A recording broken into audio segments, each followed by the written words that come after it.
Hi, everyone. I'm Amber. Welcome to my channel, Savage Storytime. The leash was empty at 6:47 a.m. Nora felt it the moment she reached for Biscuit's collar, and her fingers closed around air. She swept her hand across the floor. Cold tile. No warm fur. No breathing. She sat up straighter in bed and listened. Really listened. And the apartment was wrong. Too quiet, in the specific way that meant she was alone. Biscuit, nothing. She called again, louder. She stood up, found the wall, moved room to room with her hand trailing the paint. Kitchen, bathroom, living room. She checked the front door, locked from the inside, deadbolt turned. That was impossible. That made no sense. She had not opened that door since last night, and she would have heard it. She always heard it. But the dog was gone. And what made this worse was that Nora couldn't even chase after him the way most people could. Nora Hadley was 34 years old. She had been blind since 21, a car accident on a wet November highway that took her sight and her then-boyfriend and 3 years of her life to grieve. She was not soft about it. She did not want pity. She had rebuilt herself methodically. The cane first, then the training program, then Biscuit, a yellow Labrador she had owned for 6 years, who weighed 81 pounds and smelled like warm bread and knew her moods better than any person alive. She sat on her kitchen floor and did something she almost never did. She cried, not for long, maybe 4 minutes. Then she wiped her face with the back of her hand, stood up, and called the building super. Hank Okafor picked up on the second ring. He managed Elm Court Apartments with the energy of a man who had seen everything and expected nothing. But when Nora told him what happened, he went quiet in a way that felt different. "I'll check the cameras," he said. "Give me 10 minutes. It took him 7. He knocked on her door, and she could hear something in his footsteps. A hesitation, a wait. He got out through the stairwell door on the second floor, Hank said. "The door sensor has been broken for 2 weeks. I kept meaning to fix it. Nora, I'm sorry. That's on me." She did not say anything for a moment. "Which direction did he go?" she asked. "Toward Caldwell Street." She reached for her cane. Normally, most neighbors just pass in the hallway, but by the end of this day, nobody in Elm Court would be a stranger anymore. By 9 o'clock, the building knew. This was how it started. Hank told his wife Denise, who told the woman in 2B, whose name was Lorraine Tolliver, 67 years old, retired school teacher. Someone who moved through the world with the calm certainty of a person who had spent 30 years managing other people's children. Lorraine immediately printed 12 flyers on her home printer, using a photo she pulled from Nora's building directory profile. She had not spoken to Nora more than twice in 3 years, but she knocked on 4 doors before 10 a.m. and handed a flyer to each neighbor with the quiet authority of a woman who did not waste time. In 3A, a 26-year-old named Derek Chen looked at the flyer, looked at his roommate, and they both grabbed their jackets. In 1C, a single mother named Paula Reyes saw the flyer and felt something tighten in her chest. Her daughter Sophia was 8 and had met Biscuit once in the elevator and talked about him for 2 weeks afterward. Paula sent Derek a text with 3 different streets she could cover during her lunch break, but not everyone was helpful.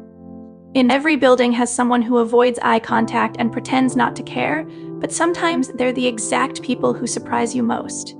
In 4D lived a man named Roger Stills. He was 52, recently divorced, and he had complained about Biscuit twice to building management. Once for shedding in the elevator, once because a dog should not be allowed to block the mailboxes, even for 30 seconds while its owner sorted letters. Roger saw Lorraine's flyer and said nothing. He took his coffee to his window and looked down at the street and thought that people treated dogs like children, and it was ridiculous. At noon, he went downstairs to check his mail.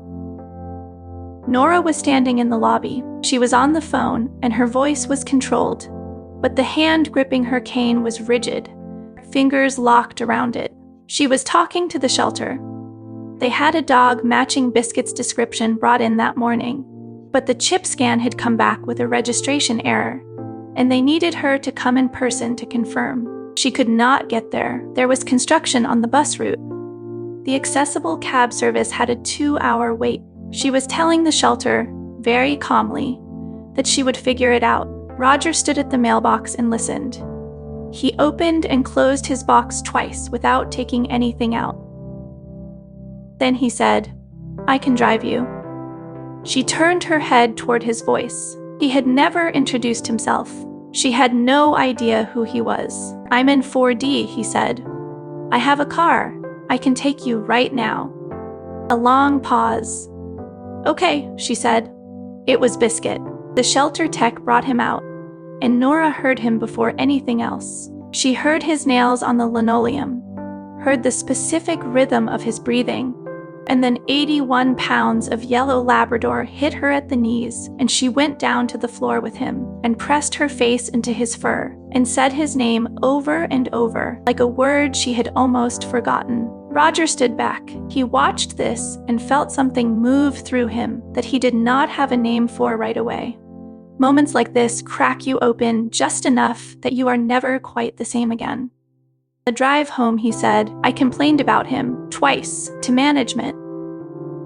Nora said, "I know, Hank told me." Silence. "I was wrong," Roger said. She did not answer immediately. Then she said, "He got out because of a broken door sensor that had nothing to do with anything you said." "I know," Roger said. "Okay," she said. That was all.